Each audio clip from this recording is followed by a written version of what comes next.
Speaking like a leader isn't about using fancy words or talking louder than everyone else. It's about how you communicate in a way that earns respect, inspires confidence, and moves people to act. Every word you say, every pause you take, every gesture you make, it all adds up to the message you send. When your voice and presence align, people listen. They trust. They follow. This series will show you practical, powerful ways to speak with authority and lead with influence. It's about real skills anyone can learn, starting right now. Chapter 1. Speak with clarity and calm under pressure. There's something powerful about a person who speaks clearly and calmly when things are falling apart around them. It's not just about the words they say, it's about the feeling they give you when they speak. That kind of presence doesn't come from pretending or performing. It comes from training yourself, moment by moment, to stay grounded. If you want to talk like a leader, this is where you begin. In pressure-filled situations, people look for someone who stays composed. They look for someone who doesn't panic. They trust the one who speaks with clarity, even when the air feels heavy with tension. Clarity is not about having all the answers. It's about being sure of what you say, even when you're still figuring things out. A leader doesn't rush to speak just to fill the silence. They wait for the right words. They understand that calm is not weakness, it's control. Now imagine this. You're in a high-stakes meeting. People are upset. Deadlines are missed. The room feels hot, even if the temperature hasn't changed. Eyes are darting. Voices are rising. And then you speak. But not with noise. You speak slowly. You speak clearly. Your voice doesn't shake. You're not adding to the chaos. You're cutting through it. That's what it means to speak with clarity and calm. It's not magic. It's a choice. And like every other leadership skill, it's something you can practice. Start with your breathing. In stressful moments, your breath becomes shallow. That tight chest feeling, that rush in your throat, that's pressure building. But here's the truth. Before you open your mouth, your breath is your first decision. Inhale deeply. Feel the air go all the way down. Exhale slow. You've just told your brain, I'm not in danger, I'm in control. That one breath creates space, and space gives you time to think. Leaders don't just talk fast, they think clearly, and they speak with purpose. The next thing is your volume. You don't need to be loud to be heard. In fact, shouting often shows a lack of control. The most powerful voices in a room are often the ones that are just loud enough to make you lean in. When you speak at a calm, steady pace, people listen closer. They trust what you say more because it doesn't sound like panic, it sounds like strength. And now your words. Don't overcomplicate them. Don't try to sound smart. Use simple, direct language. People don't remember big words in stressful moments. They remember the truth. Say what needs to be said. Nothing more, nothing less. If the situation is serious, you don't have to sugarcoat it. But you also don't need to make it heavier than it already is. State the facts. State the plan. State what matters. And if you don't have an answer yet, say so, but say it with confidence. Say, we're figuring it out. I'll get back to you soon. You see, leadership isn't about pretending you always know what to do. It's about being honest and steady when others feel unsure. Your body language plays a role too. Even before you say a word, people are watching you. Are your shoulders tense? Are you fidgeting? Are your eyes darting around the room? These are signals, and they speak loud. Train your body to support your message. Keep your shoulders back. Keep your hands still. Hold eye contact, not too much to feel aggressive, but enough to show presence. A calm speaker brings calm to others. That's what leadership sounds like. You will face moments when your voice wants to break, when your throat tightens, when your heart races, but the choice remains.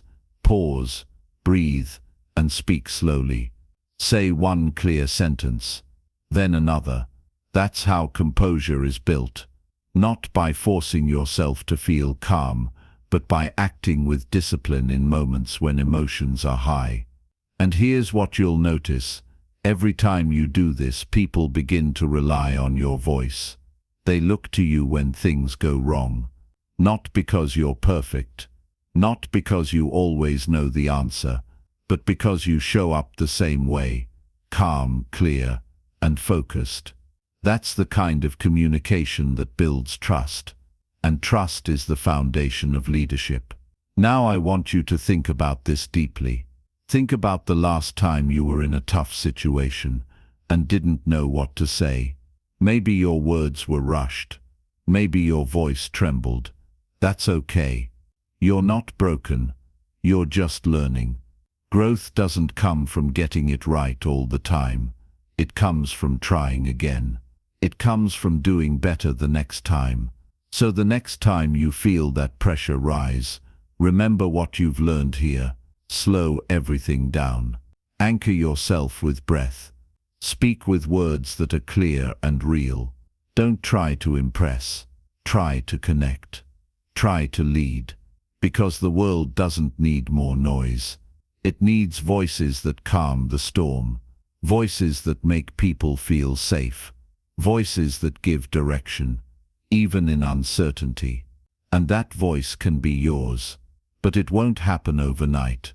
It happens through repetition, through reflection, through small changes. Every time you speak with clarity, you train your mind to handle pressure. Every time you stay calm, you teach others how to do the same. In time, your presence alone will shift the room. Not because you speak louder than others, but because your voice carries weight. It carries trust. It carries leadership. So start today, in every conversation, in every meeting, in every challenge. Don't rush. Don't crumble. Don't hide. Stand up. Speak slow. Speak true. You don't need to sound like anyone else. You don't need to perform. You just need to be steady, be real, be clear, and be calm. That's how leaders speak. That's how your voice becomes a voice that matters. And that's how you begin your journey, one clear sentence at a time. Chapter 2. Use confident pauses to control conversations. There's something powerful about silence. When used the right way, it can say more than 100 words ever could. Most people fear silence in a conversation. They feel the need to fill every gap, to keep talking, to avoid the discomfort of a quiet moment. But the truth is, great leaders understand that silence is not something to be afraid of, it's something to use. A confident pause doesn't feel awkward. It feels intentional.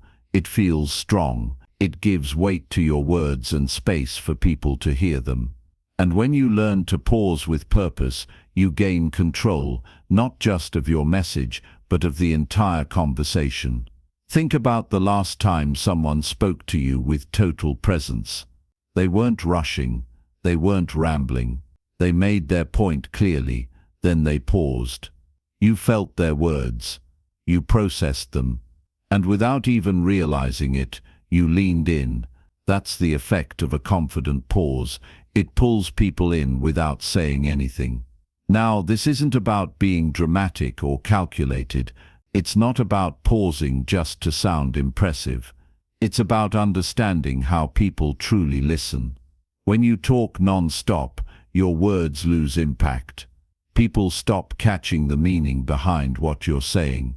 But when you pause, you create rhythm. And that rhythm keeps attention.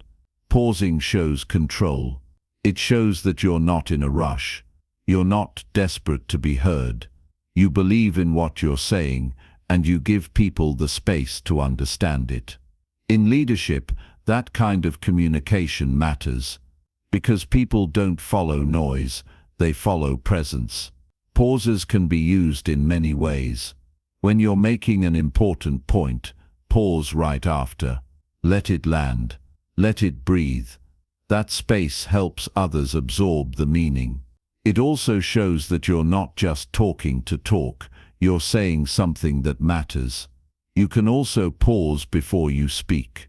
That short moment of silence tells everyone that you're thinking, not reacting.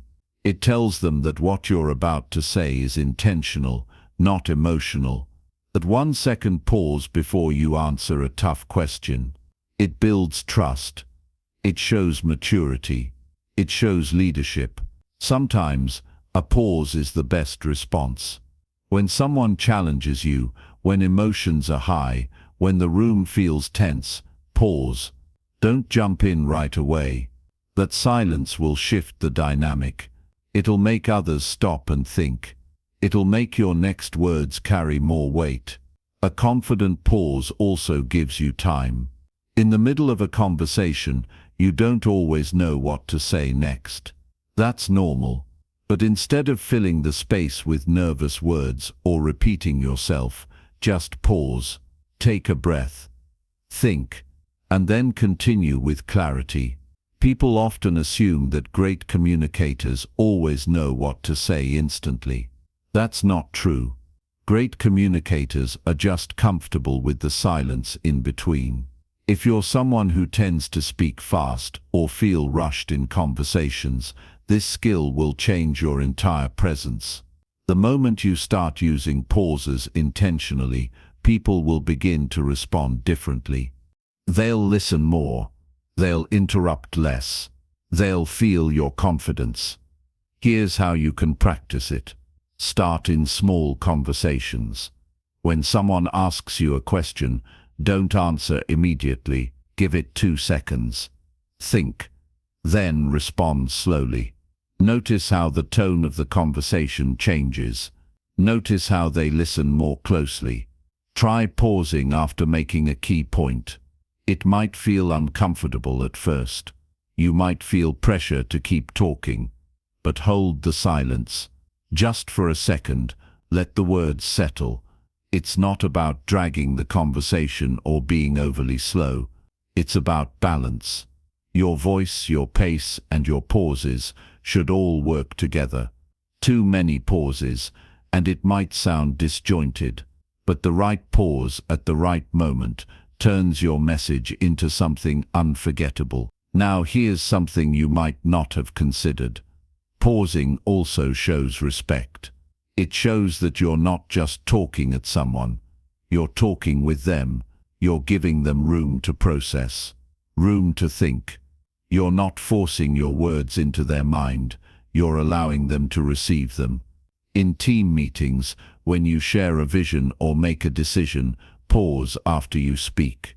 Give your team time to think. Give them space to react.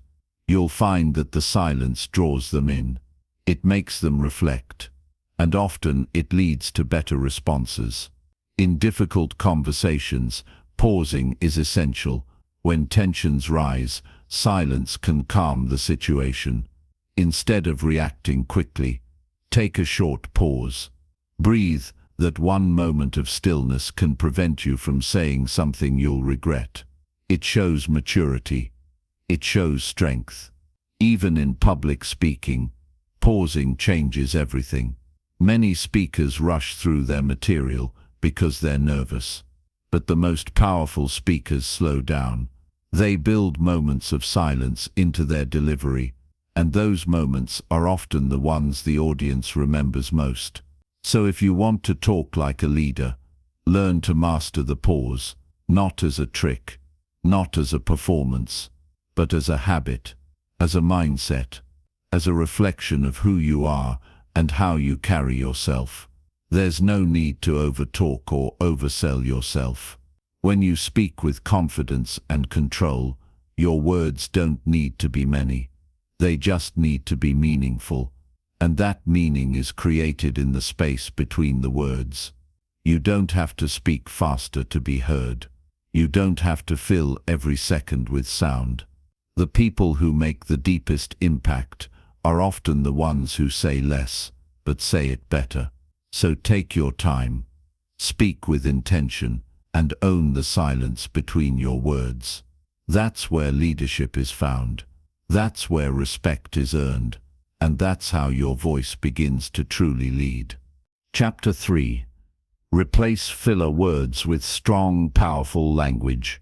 One of the easiest ways to lose people's attention is by cluttering your message with weak, meaningless words. Words like, I think, or sort of might seem small, but they make a big difference in how your message is received. If you want to speak like a leader, you need to speak with strength, and that starts with using strong, powerful language. You don't need to sound aggressive. You don't need to talk like a politician.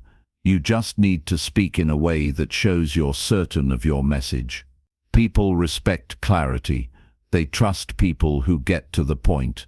When your speech is packed with hesitation, people don't just hear your words, they feel your doubt. Filler words are usually a sign that your brain is moving faster than your mouth. You're thinking on your feet, trying to organize your thoughts while you speak. And that's normal. Everyone does it. But strong communicators train themselves to recognize those moments, and instead of filling them with weak language, they use control. They use pause. They use silence. It's better to pause for a second than to fill space with It's better to take a breath than to say like every few seconds.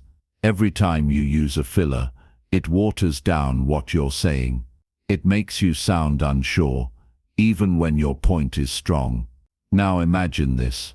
Two people walk into a room and deliver the same message. One says, I think we should maybe try to move the meeting to tomorrow, if that's okay. The other says, we'll move the meeting to tomorrow. That works better for the team. Same message, but one sounds uncertain. The other sounds like a leader. That's the power of removing weak phrases and replacing them with direct, confident language. You don't need to sound perfect. This isn't about memorizing scripts or rehearsing every sentence. It's about becoming more aware of how you speak in the moment. Start by noticing your most common filler words. Everyone has their go-to phrases. For some it's basically, for others it's literally, or you know. Start listening to yourself more carefully. You'll be surprised how often these words show up. And once you become aware of them, you can start cutting them out. When you feel the urge to say a filler, stop, pause, say nothing. That brief silence will feel strange at first, but it will give you time to find the right word, the one that carries real weight. Leadership is about communication, and communication is about intention. Weak language is usually unintentional. It slips out when we're unsure or nervous. But strong language is a decision. You choose to say something that matters. You choose to say it clearly. Now let's talk about replacing those fillers with something stronger. Instead of saying, I think, say, I believe, or I recommend. Instead of maybe, say, we will, or we can. Instead of just pause and continue your sentence. Instead of you know, trust that your audience is following you. This doesn't mean you become stiff or overly formal. You can still speak naturally. But when you choose stronger words, your message becomes more powerful. And people notice. They feel the difference. They see you as someone who's in control of what they're saying. Someone who values their time and the time of others. Strong language also helps you stay focused. When you stop using fillers, your brain gets more focused on clarity. You begin to speak with more structure. Your thoughts connect more smoothly. You sound sharper because you are. People will begin to respond to you differently. You'll see it in the way they look at you, the way they listen. They won't interrupt as much because your words feel intentional. They'll remember what you said because it stood out. In meetings, in presentations, in everyday conversations, your language reflects how you think, and how you think determines how people experience your leadership. Don't be afraid to speak simply. Simplicity is strength. Say exactly what you mean. Don't bury your message under too many words. Don't soften every sentence with disclaimers. If you're confident in your idea, say it with confidence. If you're not sure, admit it clearly, without pretending. That honesty, that clarity, that's what makes you credible. One powerful sentence will always be more effective than 10 unclear ones. Practice by rewriting your thoughts before you speak. Take a moment to think, how can I say this more clearly? How can I remove the extra words and get straight to the point? That small shift in thinking will change how you communicate over time. The goal isn't perfection. The goal is progress. You don't need to eliminate every filler word overnight, but if you reduce them, replace them, and become more intentional, you'll sound more like the person people want to follow. You'll sound like someone who's sure of themselves, someone who speaks with purpose, someone who doesn't need to be loud to be respected. The more you practice, the easier it becomes. You'll find that silence doesn't feel so awkward anymore. You'll get used to choosing better words, and as your language changes, so will your presence. You won't need to convince people you're a leader. They'll feel it, they'll hear it in your tone, they'll see it in your delivery, and most of all, you'll feel it in yourself. You'll feel the difference between speaking just to be heard and speaking to lead. That's the shift you're aiming for. So speak simply, speak directly, and speak with strength. Because your words are not just sounds, they are a reflection of how you think, who you are, and where you're going. Make every word count. Chapter 4. Ask bold questions that earn instant respect. If you want to earn respect in any room, whether it's a meeting, a conversation, or a one-on-one, you don't always have to be the one giving the answers. Sometimes, the most powerful thing you can do is ask the right question. A bold, clear, direct question does something that long speeches never will. It makes people stop, think, and take you seriously. Bold questions show people that you're not just present, you're engaged. You're thinking. You're not afraid to dig deeper or to challenge the surface-level discussion. And when your questions are sharp, respectful, and purposeful, people listen, they notice, and they remember you. There's a big difference between asking questions to fill the silence and asking questions that shift the entire conversation. That's the kind of presence leaders bring. They don't waste words. They don't speak just to be seen. They speak to move the conversation forward. Asking bold questions isn't about being aggressive. It's not about putting someone on the spot or showing off what you know. It's about showing that you care about the outcome, that you're not afraid to go deeper, that you're there to solve problems, not just sit through another discussion. Think about the kinds of questions that make you stop and reflect, not because they were complicated, but because they were honest, real, focused. That's what bold questions do. They bring clarity to chaos. Imagine you're in a meeting where the conversation is going in circles. Everyone's giving opinions, talking over each other, or repeating the same points. Then someone says, "What exactly are we trying to achieve here?" That one question cuts through everything. It brings the conversation back to purpose. That's the kind of question that shifts the energy in the room. It's not loud, it's not fancy, but it's strong. When you ask a bold question, you take ownership of the conversation without dominating it. You guide it without controlling it. That's leadership. Start practicing this skill by paying attention to what's not being said. A good question comes from listening, not just to the words but to the gap underneath the words. What's unclear? What's missing? What's being avoided? When you can sense that, you'll start asking questions that matter. Here are some examples of bold, respectful questions that immediately change the tone of a conversation. What are we actually solving here? What would happen if we did nothing? Who benefits from this decision and who doesn't? How will we measure whether this worked? What's the risk we're not seeing yet? These are the kinds of questions that make people pause, not because they're difficult to understand, but because they're real. They push past the surface and get to the truth. When you ask these types of questions, you're not just participating, you're leading. People start seeing you differently. They begin to expect clarity from you. They begin to look to you when things are unclear. And here's something important. It takes courage to ask bold questions. Sometimes you'll feel nervous. Sometimes you'll worry that your question might challenge someone's opinion. That's okay. What matters is how you ask it. Bold doesn't mean rude. It doesn't mean disrespectful. A bold question, when asked with respect, earns respect. It shows confidence. It shows that you care about the result, not just your role. It shows that you're not afraid to take a mental step forward when others are sitting back. Also, bold questions don't have to be long. In fact, the shorter the better, the clearer the better.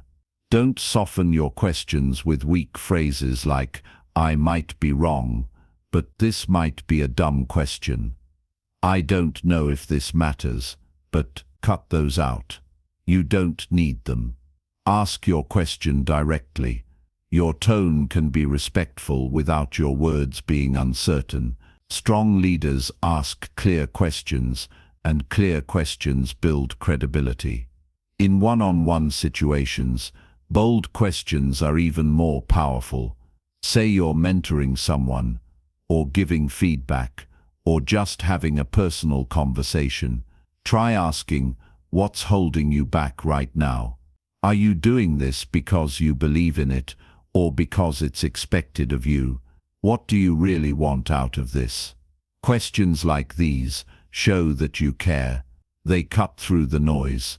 They push the other person to reflect. And when people feel that kind of depth, they respect the one who brought it out. There's also a quiet confidence that comes with asking questions instead of jumping to give answers. You don't always need to speak the most in order to have the most impact. One strong question can be more powerful than 10 explanations. Bold questions also make space for better decisions. When everyone is rushing to act, and you slow things down with one good question, you protect the team from rushing into mistakes. That's real leadership, thinking before moving, asking before assuming. This skill doesn't come from reading books or memorizing techniques. It comes from paying attention, being honest, and caring enough to ask better questions. You can start developing this skill today. The next time you're in a group discussion or meeting, don't wait for the perfect moment. If something needs clarity, speak up. Ask, "What's our real goal here?" Or, "Is this the best use of our time right now?" Simple, direct, impactful. Over time, this becomes natural. You'll build a reputation, not for talking the most, but for saying the right things at the right time. People will respect your voice. They'll know that when you ask something, it's worth hearing. You'll also build self-respect, because asking bold questions means trusting your instincts. It means trusting your judgment. That quiet voice inside that says, "Something's missing," that voice is worth listening to. And when you do, others will too. Leadership isn't always about giving directions. Sometimes it's about asking the one question no one else is willing to ask. So speak up. Ask what matters. trust your words, and earn respect. One bold question at a time. Chapter 5. Keep your tone steady in tough moments in life and leadership. There will be hard moments, conversations that get heated, situations that feel unfair, people who push your limits. And during those times, it's not just what you say that matters, it's how you say it. Your tone, your delivery, your emotional control, these are the things that define you when things get tough. Staying calm when everything is easy doesn't show much. Everyone can do that. But staying steady when the pressure rises, that's where real leadership is revealed. Because in those moments, people are watching. They're not only listening to your words, they're feeling your energy. And if your tone is sharp, defensive, or emotional, your message gets lost. No one hears logic when the delivery feels like a threat. Keeping your tone steady isn't about being passive or holding back. It's about showing strength without sounding aggressive. It's about staying grounded in situations that would shake most people. That's the kind of leadership that earns long-term respect. Now picture a moment when someone raised their voice at you, or maybe they said something unfair. What did you feel? Most likely your heart started to beat faster. Your mind raced for a response. That's natural. We're wired to defend ourselves in moments like that. But that's also where most people lose control, not because they're wrong, but because their reaction overshadows their message. Here's what great communicators do differently. They don't let the emotion of the moment take over their tone. They may feel anger, they may feel stress, but they don't let those feelings control their voice. That self-control makes their words more powerful, more trustworthy, more credible. It starts with awareness. In the middle of a tough moment, stop and check in with yourself. What are you feeling right now? Anger, frustration, pressure? You don't need to ignore the emotion. Just notice it. When you become aware of it, you can make a choice. You can choose not to let that emotion leak into your tone. Your tone sends a message long before your words do. If it's steady, people hear confidence. If it's sharp, they hear defensiveness. If it's shaky, they hear fear. You want your tone to reflect control, clarity, and maturity, even when the situation doesn't. This doesn't mean you become robotic or emotionless. It means you stay composed. There's a difference between feeling emotion and reacting emotionally. Leaders feel, but they don't explode. They don't panic. They don't use their voice to attack. They speak with purpose, not pressure. When someone speaks to you with a steady tone in a tense moment, it has a calming effect. It slows things down. It opens the door to resolution. People can disagree without raising their voice. They can solve problems without turning conversations into arguments. Think about some of the strongest voices you've ever heard in your life. Maybe a coach, a mentor, a parent, a teacher. The ones you respected the most probably didn't shout. They didn't talk over people. Stayed steady, even when things got intense. And because of that, their voice carried weight. That's what you're building when you keep your tone steady. You're building trust. To develop this, you need practice. You won't always get it right, especially in emotional situations. But you can get better. Start by paying attention to how your tone changes in certain environments. Do you speak faster when you feel nervous? Do you raise your voice when you feel challenged? Do you shut down when someone disagrees with you? Awareness is the first step. From there, focus on slowing your pace. When you're calm, you speak slower and more clearly. Your tone becomes more grounded. So even if your mind is racing, your voice doesn't have to reflect that. Next, breathe. It's simple, but it works. One deep breath in a tense moment can stop you from reacting too fast. That breath gives you a second to respond with intention, not emotion. Also, choose your words carefully. Don't add emotional fuel to the conversation. Avoid words that blame, accuse, or provoke. Speak from your values. Speak from logic. Stay focused on the solution, not the emotion. Even when you need to speak firmly, you can do it without losing control. Firm doesn't mean loud. Clear doesn't mean cold. You can say, "That's not acceptable," without shouting. You can say, "I disagree," without sounding harsh. You can stand your ground and still sound respectful. That's what leadership sounds like. In team settings, your tone has even more influence. People often take cues from their leader's energy. If your tone is calm during a stressful moment, your team will feel more grounded. If your tone is angry or panicked, they'll mirror that.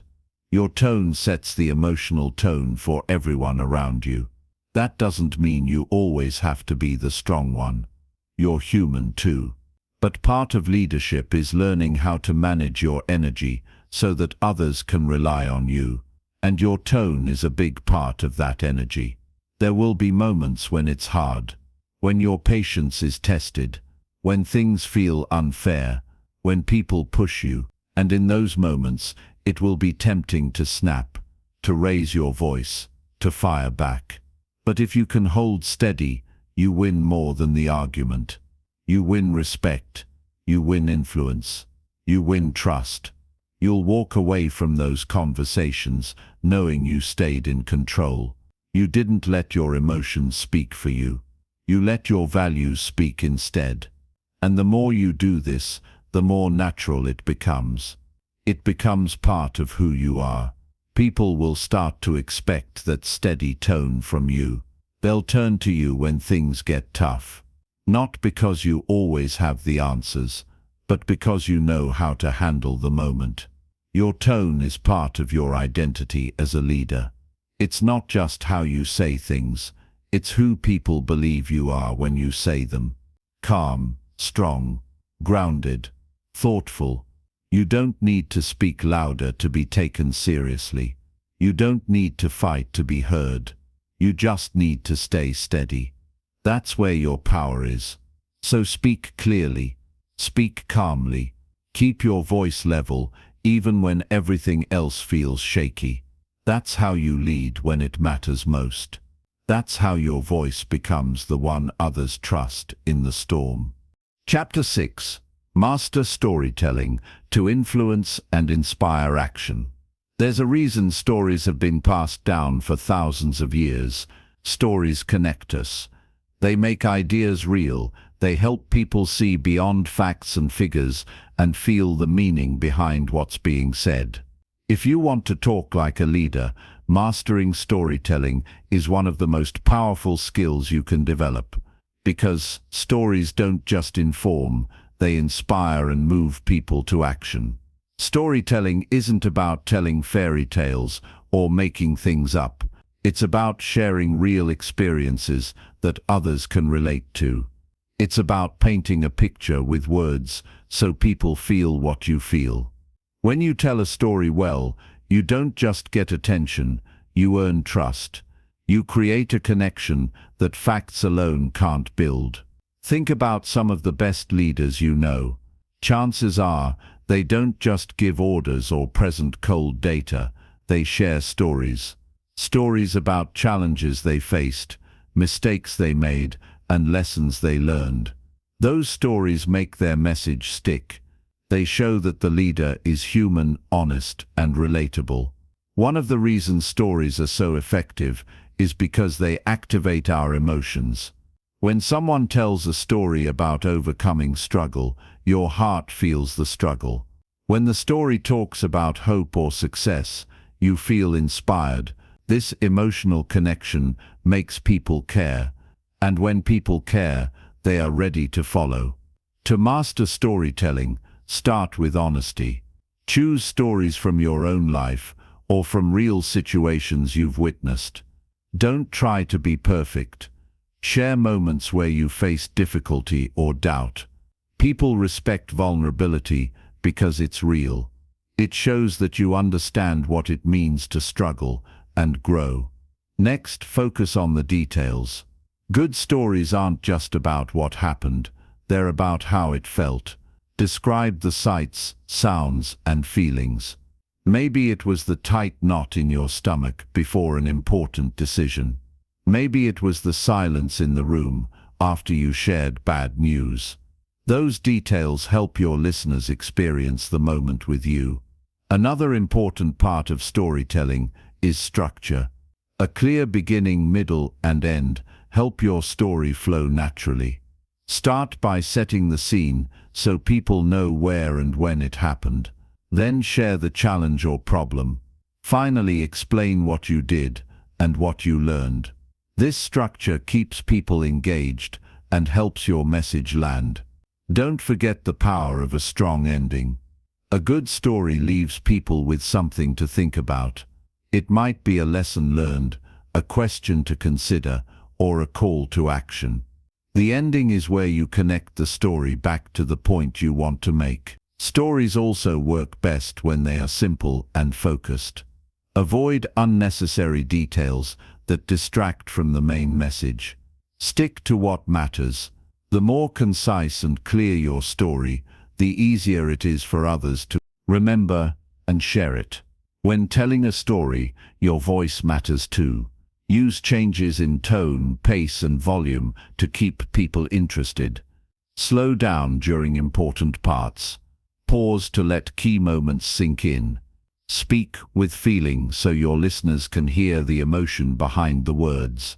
Remember that storytelling is a conversation, not a performance. Watch your audience. Notice their reactions. If they look confused, clarify. If they seem restless, adjust your pace. Being present helps you connect better and keeps your story alive. Storytelling is also about inspiring action. Don't just share a story for the sake of telling it. Make it clear why it matters. How does it relate to the goal? What can others learn from it? How can it help people move forward? When stories lead to action, they become tools for change. For example, if you're leading a team through a difficult project, share a story about a time you faced a similar challenge and succeeded. Explain what steps you took and how it paid off. Your story will encourage others to believe that they can overcome obstacles too. In situations where you need to motivate people, stories build hope. They show that success is possible. They remind everyone that failure is part of the journey. This kind of storytelling creates resilience and keeps people moving forward. Keep in mind that stories don't always have to be long. Short, powerful anecdotes can have a huge impact. A quick story about a lesson learned or a moment of insight can change the direction of a conversation and bring clarity. You don't have to be a natural-born storyteller to get better. Practice helps. Start by sharing stories in casual conversations. Notice what resonates with people. Pay attention to the stories that get repeated or remembered. Use those insights to refine your skills. As your storytelling improves, you'll notice a change in how people respond to you. They'll listen more closely. They'll feel more connected. They'll be more willing to follow your lead because your words will carry more weight. The ability to influence and inspire through stories is a gift you can develop. It makes your communication more human, more memorable, more effective. In the end, mastering storytelling is about sharing your truth in a way that moves others. It's about opening a door to understanding. It's about lighting a path forward. When your words create that kind of impact, you don't just talk like a leader, you become one. Chapter 7. Match your body language with your message. When you speak, your words carry meaning, but your body language speaks volumes too. It's not enough to say the right things. Your body needs to say the same thing. When your body language matches your message, your words become more powerful and believable. When they don't match, your message loses strength, and people start doubting what you say. Every movement, every gesture, every facial expression sends signals. People pick up on those signals, often without realizing it. That's why leaders must pay close attention, not just to what they say, but how they say it with their bodies. Imagine hearing someone say, "I'm confident in this plan," while their shoulders slump and their eyes look away. The words say one thing, but the body tells another story. When messages don't align, confusion happens, people sense something is off, and trust breaks down. Matching body language to your message builds trust. It shows you mean what you say. It shows you're present and engaged. It helps you connect with your audience in a way that words alone cannot. Start with your posture. Standing or sitting upright signals confidence. It shows you're ready, alert, and serious. Slouching or shrinking back signals uncertainty or discomfort. Good posture doesn't mean being stiff or rigid. It means being balanced and grounded. It's a simple way to tell others, "I'm here. I'm ready." Eye contact is another powerful tool. Looking at people when you speak tells them they matter. It creates connection. Avoiding eye contact suggests nervousness, distraction, or even dishonesty. Not every moment needs strong eye contact, but steady, respectful eye contact during key points builds credibility. Your hands also communicate a lot. Open, relaxed hands suggest honesty and openness. Clenched fists or crossed arms can seem defensive or closed off. Using your hands to gesture while you speak helps emphasize your points and keeps people engaged. But keep gestures controlled. Wild or excessive movements can distract or confuse. Facial expressions must also match your words. Smiling when talking about success creates warmth and positivity. A serious expression when discussing challenges shows you understand the weight of the situation. When your face mirrors your message, people feel it more deeply. Breathing affects your body language too. When you're calm, your breathing is steady and your body appears relaxed. When you're nervous or stressed, your breathing becomes shallow and your body tightens. Practicing deep, steady breathing helps your body stay calm and your message sound confident. Mirroring is a subtle but effective way to build rapport. When you gently mirror the body language of the person you're speaking to, it creates connection and trust. It shows you're paying attention and that you're on the same page. Be natural with this. Overdoing it can feel fake. Facial and body tension sends a message of stress or discomfort. Leaders who learn to release tension appear more confident and trustworthy. Relax your jaw, soften your shoulders, and keep your movements smooth. Tension disconnects you from your message and your audience. Standing still during important points helps focus attention. Moving around can be useful, but pacing or fidgeting signals nervousness. Leaders use purposeful movement to engage, not distract. Matching your body language to your message also means being aware of cultural differences. Different cultures interpret gestures and expressions differently. When leading diverse groups, take time to learn what body language is appropriate and effective. Your voice and body language work together. If your voice is steady and confident, but your body is tense or closed off, the message weakens. When both align, your communication becomes compelling. When delivering bad news or criticism, your body language can soften the impact. A calm posture and open gestures show empathy and respect. Harsh tones paired with aggressive body language can shut down conversations. In meetings and presentations, practice using your body to support your message. Record yourself speaking. Watch your posture, gestures, and facial expressions. Notice where your body language strengthens or weakens your message. Make adjustments until they match naturally. Developing this skill requires self-awareness and practice. You may need to step out of your comfort zone and change habits that feel natural but don't support your leadership. Matching your body language with your message is not about perfection, it's about authenticity. People respond to leaders who are real. They respond to leaders who communicate openly and clearly, words and body in sync.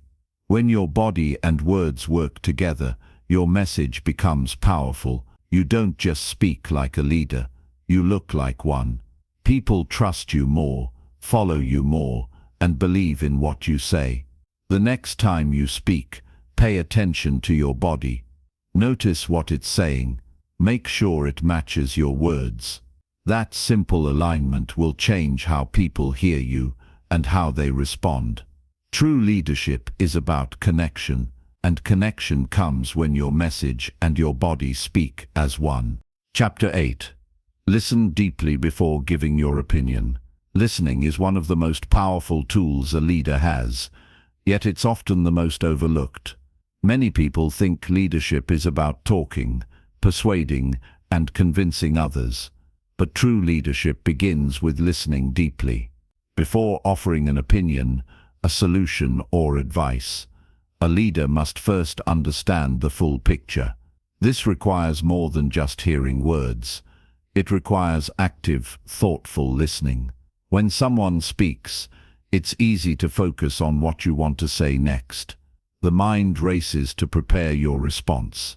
But this habit blocks real understanding. When you listen only to reply, you miss the heart of the message.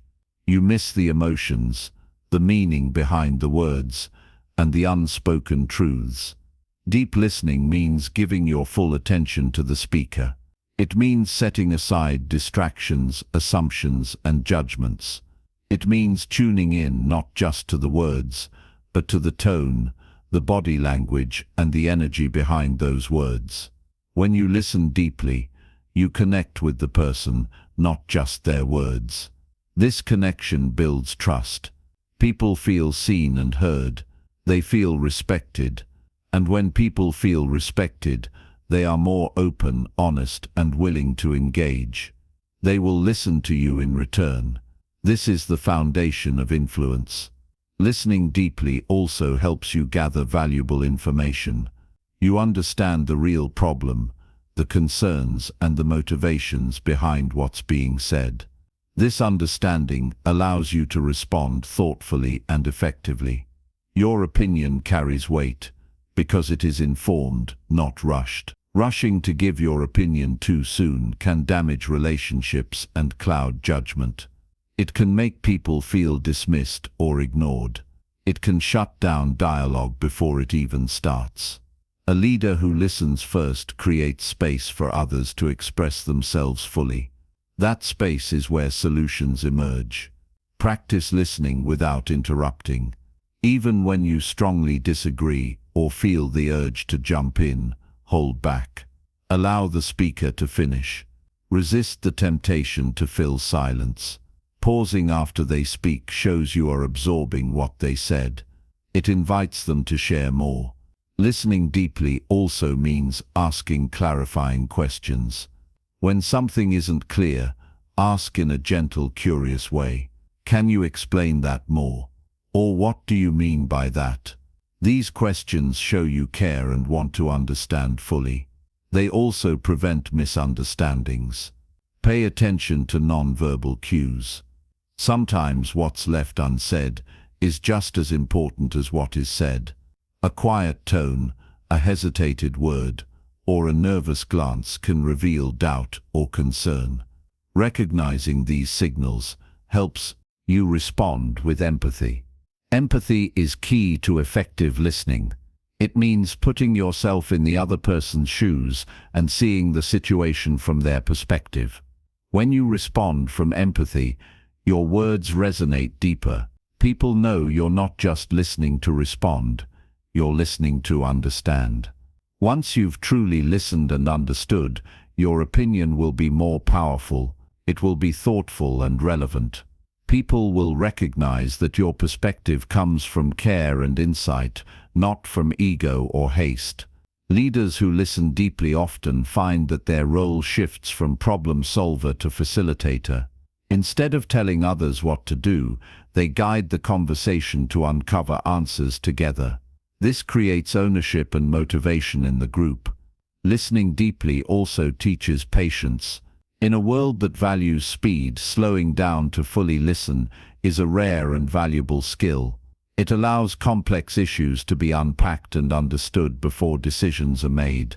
This reduces mistakes and builds stronger outcomes.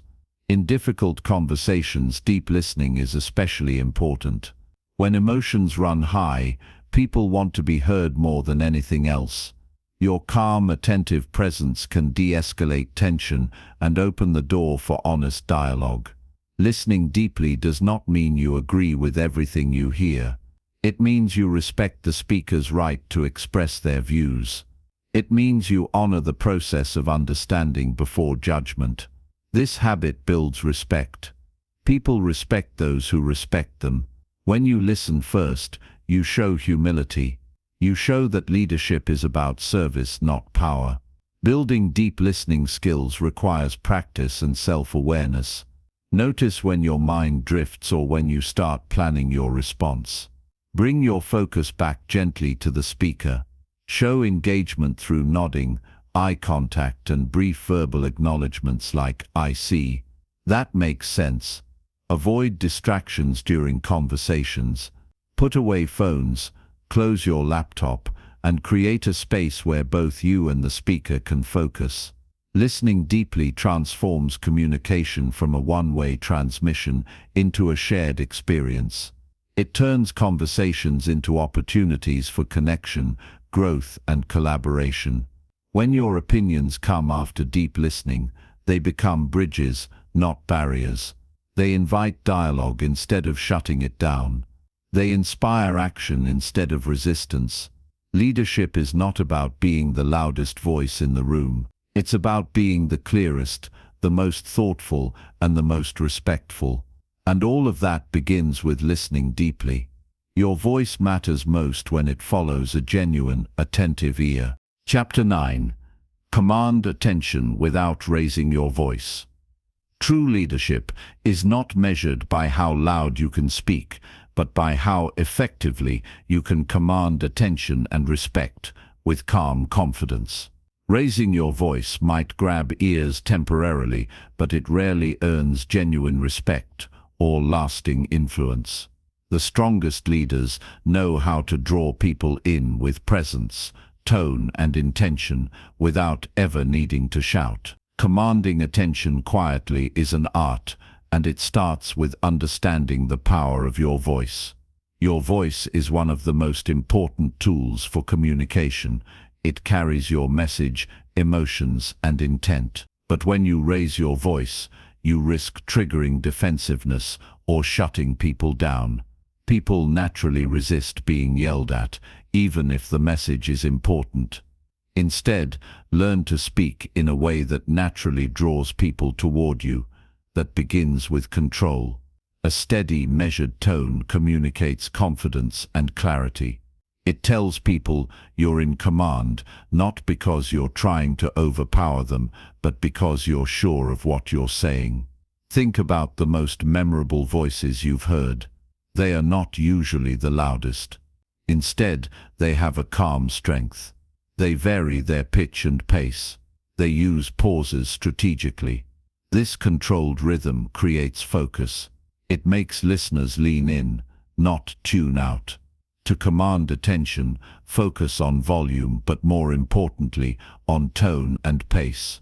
Speaking too fast or too softly makes it easy for listeners to disengage. Speaking too loudly or too quickly overwhelms and alienates. The middle ground, the steady, clear voice, is where you hold the room. Pausing at the right moments is critical. Pauses give listeners time to absorb your words. They add weight to your message. A well-timed silence can speak louder than words. It creates anticipation and signals that what comes next matters. Your posture supports your voice. Standing or sitting upright with an open chest allows your lungs to fill properly, giving your voice more power and resonance. When you slump or shrink, your voice weakens. A strong posture communicates strength even before you speak. Eye contact is another powerful tool. Looking directly at your audience establishes connection. It shows that you're present and confident. It keeps people focused on you.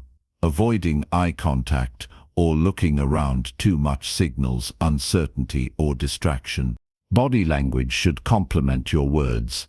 Open gestures and calm movements support a message of control. Nervous fidgeting or abrupt movements undermine it. When your entire presence is steady, your voice naturally carries more authority. Choosing your words carefully also helps you command attention. Use simple, direct language. Avoid filler words or complicated jargon. Clear language is easier to follow and shows that you value your listeners' time. Confidence in your message naturally invites attention. When you speak with certainty, without arrogance, people want to hear you. Confidence comes from preparation and belief in what you say.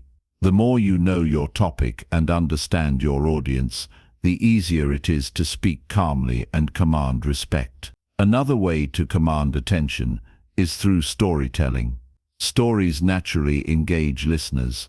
When you share a compelling story with a steady voice and appropriate emotion, people listen closely without needing volume to grab them. Emotional control plays a big role. When conversations get tense or heated, it's tempting to raise your voice to be heard. But staying calm and composed in these moments actually increases your influence. People respect leaders who don't lose control under pressure. If you feel the urge to raise your voice, take a deep breath. Slow your pace. Ground yourself in the moment. This allows you to respond with intention, not reaction. The environment matters too. When speaking in a large room or to a group, use your natural voice with proper projection. Projecting isn't shouting, it's speaking with enough breath and clarity that your voice reaches the back of the room without strain. Use a microphone properly if one is available. Relying on technology to carry your voice can help you avoid shouting and keep your tone steady. Practice is key. Try recording yourself speaking at different volumes and speeds. Notice which tone feels natural but commands attention. Practice speaking with intention and presence, not volume. Remember that commanding attention is about respect, not fear. You want people to listen because they want to, not because they have to. A calm, confident voice builds trust and openness. Over time, people will begin to anticipate your words. They will listen more carefully. Your presence will hold the room, and you won't need to raise your voice to be heard. This is true leadership, drawing people in with strength and calm, not noise and force. Chapter 10. End conversations with impact and clear direction. Every conversation, especially in leadership, carries weight. How you begin matters, but how you end can make all the difference between confusion and clarity, between action and inaction. Ending conversations with impact and clear direction is a skill that separates good communicators from great leaders. It ensures your message doesn't just float in the air, but lands firmly in the minds and hearts of those you're speaking to. Imagine walking away from a conversation feeling confident that everyone knows what comes next. That's the power of ending well. It gives people purpose and momentum. It creates accountability. It shows you are not just a talker, but a doer. Ending a conversation with impact means summarizing key points clearly. It means making sure no important detail is left vague or misunderstood. It's about reinforcing what was agreed upon or what needs further attention. When you do this, you remove doubt. You prevent miscommunication. A clear summary helps focus everyone on the essential ideas. It reminds the group of shared goals and commitments. It connects the dots between discussion and decision. This is especially important in group settings where many voices and opinions are present. Summarizing is a way to bring everyone onto the same page before parting ways. But an impactful ending goes beyond summarizing. It calls for clear direction. What happens next? Who is responsible? When should it happen? These questions must be answered clearly. If you end without direction, conversations risk fading into forgetfulness. Energy and enthusiasm lose their way without a roadmap. Clear direction acts like a compass. It guides people toward the next step. It removes ambiguity and excuses. When you assign responsibility, you show trust and confidence in others. You give them ownership of the outcome. This creates motivation and follow-through. Ending with clear direction also respects everyone's time. It prevents endless back and forth or second-guessing. When people leave knowing exactly what to do, meetings and conversations become more efficient. Productivity rises because energy is focused, not scattered. The tone you use when ending a conversation matters as well. It should be confident and positive, even if the discussion was difficult. A positive tone leaves people feeling encouraged and empowered. It reassures them that challenges can be met and progress will be made. Avoid ending on uncertainty or with vague statements like, "We'll see," or "maybe next time." These phrases kill momentum and create confusion. Instead, use decisive language. Say, "We will do this by Friday," or "You will lead the next steps." Direct language shows leadership and clarity. In one-on-one conversations, ending with impact means reinforcing connection and commitment. Express appreciation for the time and effort shared. Confirm any agreements made. And if necessary, schedule a follow-up to keep things on track. In difficult conversations, an impactful ending can repair and strengthen relationships. Acknowledge any tensions and express confidence in working through them. Leaving on a note of respect and purpose helps maintain trust even when opinions differ. Nonverbal communication also plays a role in ending conversations. A firm handshake, a nod, or a sincere smile can reinforce your words. It signals confidence and closure. These small gestures leave lasting impressions. Preparation is key to ending well. As you approach the end of any conversation, start thinking about your closing message. Plan your summary and next steps ahead of time. This helps you avoid rambling or trailing off without purpose. Sometimes, ending a conversation means cutting it short with respect. If discussions are going off track or becoming unproductive, gently steer the conversation to a close with clear reasons and next steps. Saying, "To respect everyone's time, let's pause here and reconvene after we gather more information," is a powerful way to keep control. Practice makes perfect. The more you consciously end conversations with impact and direction, the more natural it becomes. Over time, people will recognize your ability to lead discussions effectively and follow through on results. When you end conversations with impact, you not only communicate better, you build your credibility and authority as a leader. People will trust that when you speak, things happen. Your voice will carry weight beyond the moment. Remember, leadership is about influence and results. Every conversation is an opportunity to shape outcomes. How you end it can be the difference between success and delay, between clarity and confusion. Finish strong. Speak clearly. Give direction. Leave no doubt.